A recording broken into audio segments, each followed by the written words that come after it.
ನಾನು ಡಿ.ಕೆ. ಶಿವಕುಮಾರ್ ಎಂಬ ಹೆಸರಿನಾದ ನಾನು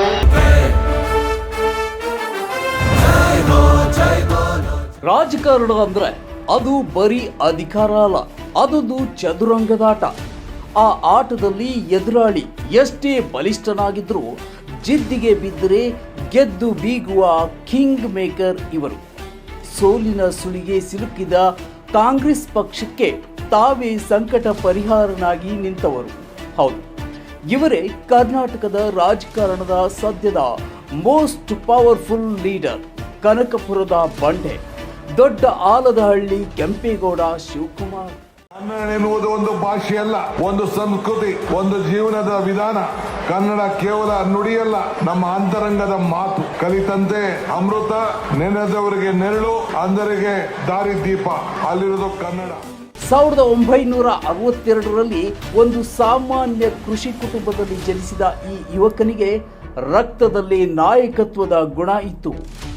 ಆರ್ಸಿ ಕಾಲೇಜಿನಲ್ಲಿ ವಿದ್ಯಾರ್ಥಿ ಸಂಘದ ಅಧ್ಯಕ್ಷರಾಗಿ ಆರಂಭವಾದ ಇವರ ಪೊಲಿಟಿಕಲ್ ಜರ್ನಿ 1985ರಲ್ಲಿ ದೊಡ್ಡ ತಿರುವು ಪಡೆಯಿತು. ಕೇವಲ 23ರ ಹರೆಯದಲ್ಲೇ ರಾಜಕೀಯ ದೈತ್ಯ ಎಚ್ ಡಿ ದೇವೇಗೌಡರ ವಿರುದ್ಧ ತೊಡೆತಟ್ಟಿ ನಿಂತರು. ಆ ಚುನಾವಣೆಯಲ್ಲಿ ಗೆಲ್ಲದಿದ್ದರೂ ಮುಂದಿನ ದಿನಗಳಲ್ಲಿ ದೇವೇಗೌಡರ ಪುತ್ರ ಎಚ್ ಡಿ ಕುಮಾರಸ್ವಾಮಿ ಅವರನ್ನೇ ಸೋಲಿಸಿ ಕರ್ನಾಟಕ ರಾಜಕೀಯದ ಜೈಂಟ್ ಕಿಲ್ಲರ್ ಅಂತಾನೆ ಇತಿಹಾಸ ಬರೆದರು.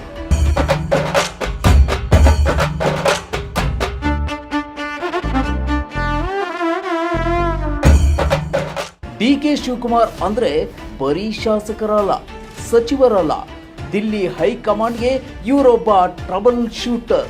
ದೇಶದ ಯಾವುದೇ ಮೂಲೆಯಲ್ಲಿ ಕಾಂಗ್ರೆಸ್ ಸರ್ಕಾರಕ್ಕೆ ಆಪತ್ತು ಬಂದ್ರೆ, ಶಾಸಕರು ಕೈ ಕೊಡೋ ಪರಿಸ್ಥಿತಿ ಬಂದ್ರೆ ಅಲ್ಲಿಗೆ ಎಂಟ್ರಿ ಕೊಡ್ತಿರೋದೇ ಈ ಡಿ.ಕೆ.ಶಿ. ಗುಜರಾತ್ ಮತ್ತು ಮಹಾರಾಷ್ಟ್ರದ ಶಾಸಕರನ್ನ ಬೆಂಗಳೂರಿನ ರೆಸಾರ್ಟ್ನಲ್ಲಿಟ್ಟು ಬಿಜೆಪಿ ಆಪರೇಷನ್ಗೆ ಬ್ರೇಕ್ ಹಾಕಿ ಅಹಮದ್ ಪಟೇಲ್ ಅವರನ್ನ ಗೆಲ್ಲಿಸಿದ್ದು ಇವರ ರಾಜಕೀಯ ಚಾಣಾಕ್ಷತನಕ್ಕೆ ಸಾಕ್ಷಿ. ಸದಾ ವತ್ಸಲೆ ಮಾತೃಭೂಮಿ ಹಿಂದೂ ಭೂಮಿ ಸುಗಂ ವರ್ಧಿತೋಹಂ.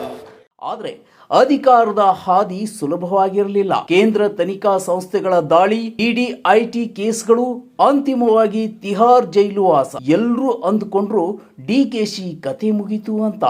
ಆದರೆ ಜೈಲಿನಿಂದ ಹೊರಬಂದಾಗ ಬೆಂಗಳೂರಿನ ರಸ್ತೆಗಳಲ್ಲಿ ನೆರೆದಿದ್ದ ಜನಸಾಗರ ಹೊಸ ಇತಿಹಾಸ ಸೃಷ್ಟಿಸಿತು. ಜೈಲಿನಿಂದ ಬಂದ ತಕ್ಷಣ ಕಾಂಗ್ರೆಸ್ ಸಾರಥ್ಯ ವಹಿಸಿಕೊಂಡ ಡಿ.ಕೆ. ಶಿವಕುಮಾರ್